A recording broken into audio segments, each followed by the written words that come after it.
Ravi de vous retrouver pour un nouveau plateau Perspective. Nous accueillons Chiem Majoub, qui est le PDG donc, de Kurt Salmon, cabinet de conseil et d'audit. Bonjour. Bonjour. Alors, comment fait-on dans un contexte qui est quand même très concurrentiel pour exister quand on est un cabinet qui existe? Bon, alors c'est vrai que vous existez depuis un certain temps, à la base pas avec ce nom-là, mais avec une nouvelle marque. Comment fait-on pour exister aujourd'hui dans ce contexte? Donc tout d'abord, en fait, on a une vision que l'on développe, et c'est cette vision qui vous permet, en fait, dans un environnement très concurrentiel, d'exister, de se développer, puisqu'en fait, Kurt Salmon aujourd'hui est une jeune pousse du conseil en management et stratégie qui s'est développée depuis 8 ans. Et on a, je dirais, en fait, là, l'originalité d'être en fait un des rares, ou sinon la seule pousse française qui a réussi en fait dans le conseil en stratégie et management au niveau global et mondial. Et donc, ce qui nous a distingués et la manière dont on a structuré notre développement, notre vision, c'est de dire, voilà, nous sommes avant tout destinés en fait à aider des dirigeants d'entreprise, des entreprises sur des secteurs d'activité particuliers.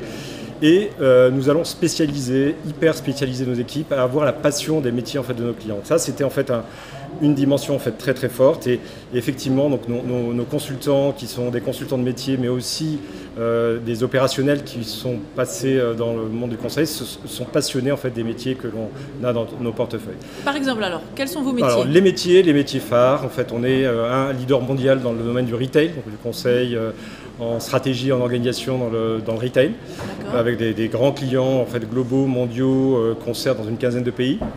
On a une grosse activité aussi dans le secteur bancaire, dans le secteur assurance, en fait aussi, qui est une activité mondiale, et on accompagne des acteurs en fait, majeurs sur ces métiers en fait, de la finance, qui, comme vous le savez, ont été extrêmement perturbés ces derniers temps, mais qui sont en perpétuelle transformation.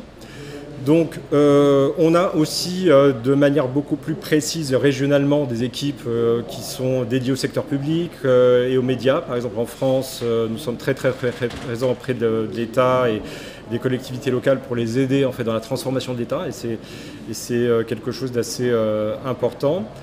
Voilà, donc ça c'est des exemples de métiers. On a une spécificité unique dans le domaine de la santé en fait, aux États-Unis et en France. Donc ça c'est des secteurs sur lesquels en fait, on a vraiment des équipes de pointe et des stratèges de pointe en fait, sur ces secteurs qui sont en pleine mutation et qui sont à mon sens stratégiques dans l'avenir. Donc ça c'est la spécialisation, première dimension. Deuxième dimension, c'est avoir une vision du conseil en fait, en stratégie et management. On a une vision qui est qu'aujourd'hui, et surtout après, je dirais le troisième cycle économique, en fait, puisqu'on rentre après les 30 glorieuses, la phase des 30 ans de capitalisme libéral, on rentre dans ce que je décris comme le capitalisme social et responsable, ou durable. Oui. On développe des offres qui sont taillées et qui sont extrêmement dédié en fait à cette vision, à cette philosophie en fait de. Alors, est-ce que les sociétés françaises, autant les sociétés américaines, on sait qu'elles ont déjà enclenché le pas avec des fondations d'entreprises à grande portée, des personnalités qui enclenchent, on va dire, cette vision d'entreprise auprès du grand public. Est-ce qu'en France, vraiment, les sociétés sont prêtes à passer le pas? Je pense qu'en France, quelque chose est en train de se passer. En tout cas, moi, en tout cas, notre cabinet est un militant, bien sûr, de cette vision en fait, de l'économie. Les entreprises françaises sont vraiment en train d'être mobilisées, d'avoir chacune non seulement une vision marketing, en fait, puisque le développement durable était souvent en fait un élément marketing. Aujourd'hui, beaucoup d'initiatives, de projets stratégiques en fait, sont liés à la philosophie en fait, du patron. Je pense que le leadership est de plus en plus socialement responsable. Je prends un exemple, je dirais la mobilisation de grands patrons, La semaine dernière, en fait, juste d'ailleurs avant les universités, pour dire qu'ils participaient, qu'ils contribuaient personnellement aussi en fait, à l'effort national, c'est un signe. C'est un signe très important. Et ça, c'est un déclencheur pour moi qui va avoir des conséquences et qui va, sans aucun doute, amener aussi les entreprises françaises à se développer de cette manière. Et de toutes les manières, je pense qu'on n'a pas le choix. On n'a pas le choix parce que effectivement le monde est en train à changer, en fait, fondamentalement changer. Oui. Hein, on est dans une petite planète, on se doit tous de penser que dans 50 ans, nos enfants n'auront peut-être plus la joie et le plaisir de vivre comme nous le faisons et chacun est conscient de ça. Donc ça, je crois que ce n'est pas un discours, c'est vraiment une philosophie et une valeur forte. D'accord. Vous nous parliez aussi, juste avant, d'un incubateur que vous avez mis en place au sein du cabinet. Quel type de société incubez-vous et dans quel but ? Très bien.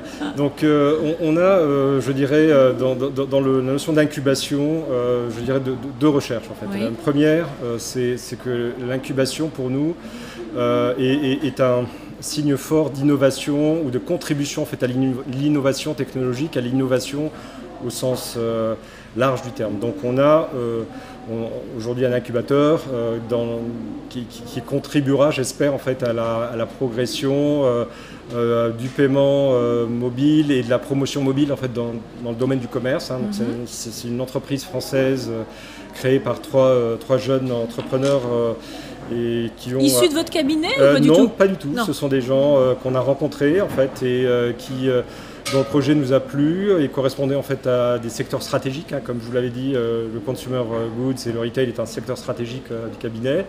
Et voilà, et donc on les accompagne, on les voit tous les mois pour faire le point, on les coach, donc nos associés qui sont très je dirais férus d'organisation et développement d'entreprise. Et pour nous, ça crée aussi une émulation et je dirais une des valeurs fondamentales du consultant, c'est d'être capable d'innover et d'apporter des idées. Donc ça, c'est un exemple d'incubation.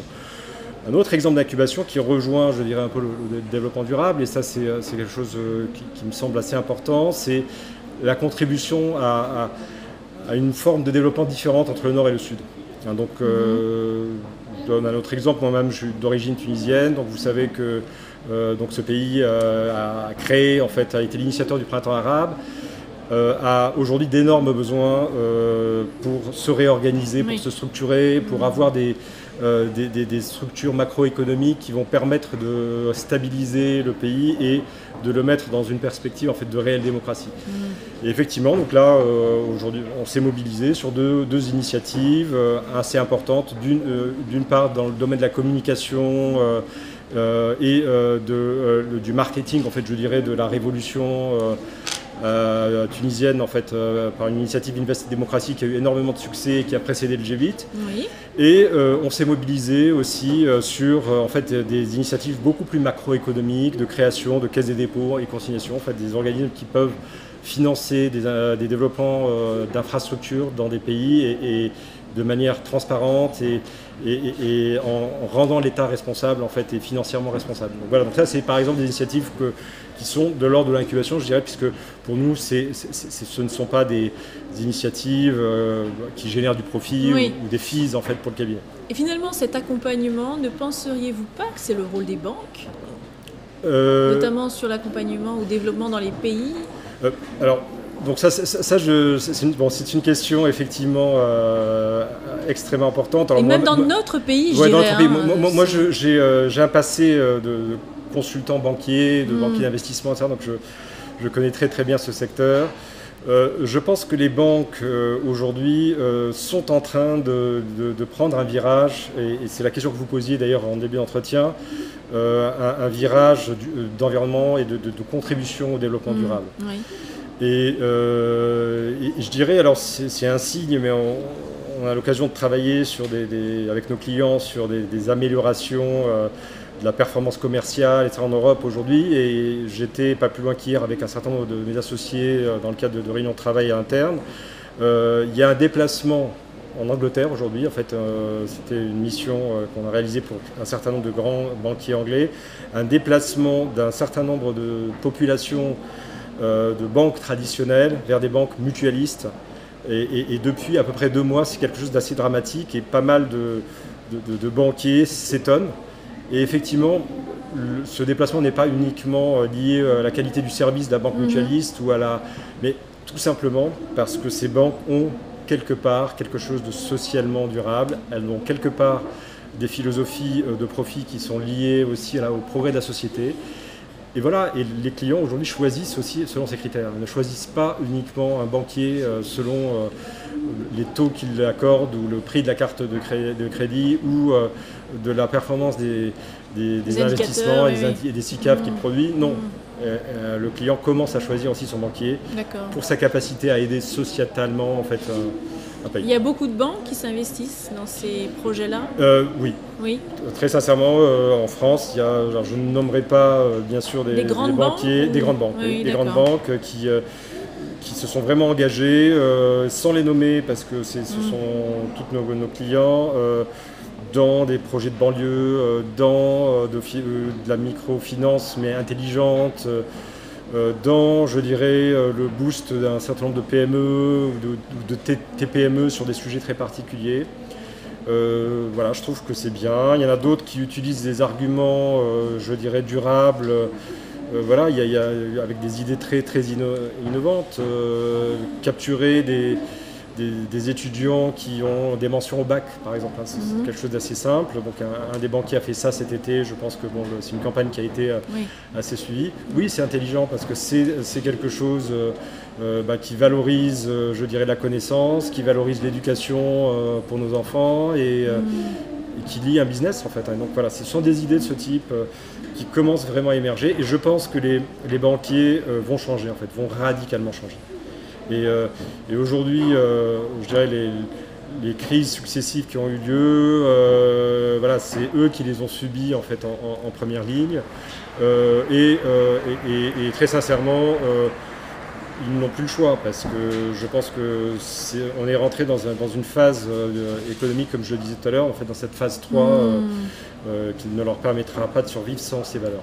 Donc en fait, ce que vous nous dites, Chieb, c'est qu'il va falloir réinventer la façon de penser l'entreprise et de penser les développements et l'accompagnement des futurs entrepreneurs. Exactement. Bon, eh bien écoutez, on vous remercie beaucoup, c'est une belle conclusion et à très bientôt pour un nouveau plateau Perspective. Merci beaucoup.